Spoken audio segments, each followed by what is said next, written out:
Aujourd'hui, comment une personne le- blanche qui se ferait agresser avec des propos de ce genre, il peut aller en justice. Il faut d'ailleurs qu'elle saisisse en fait les associations antiracistes. Et comment pour la faire valoir justice ses droits. juge?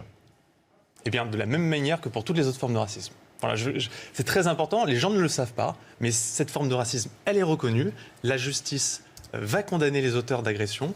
Les gens sont très souvent stressés à l'idée d'aborder ce sujet. Parfois, certains sont même traités de racistes. Donc, beaucoup de gens ont peur d'en parler. Mais c'est un phénomène de masse, c'est-à-dire qu'il y a beaucoup de gens qui sont concernés aujourd'hui, et c'est principalement de la violence. C'est-à-dire qu'effectivement, les discriminations, ils vont être moins touchées, même si ça existe également. Mais quel type de violence verbale Ah non, c'est de la essentiellement violence physique. Bien sûr, il y a de la violence verbale, hein, mais c'est des violences physiques parfois très graves. Que ça soit bien clair.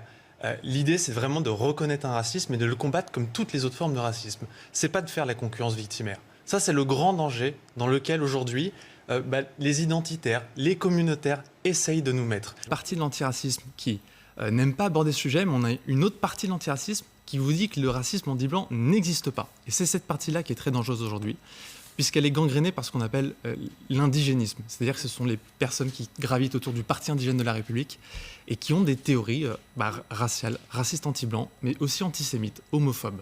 C'est qu'aujourd'hui, il y a une rationalisation intellectuelle de cette forme de racisme. Et ça, c'est tout à fait nouveau. Ça n'existait pas il y a 10 ans. Ça vient des États-Unis. C'est toute la conception autour du racisme d'État, du privilège blanc. On est en train de créer une nouvelle forme de racisme avec toutes les coches, tous les points les plus aboutis qui valident en fait l'existence d'un racisme. C'est-à-dire que c'est pas simplement de la violence, c'est qu'il y a de la rationalisation intellectuelle derrière.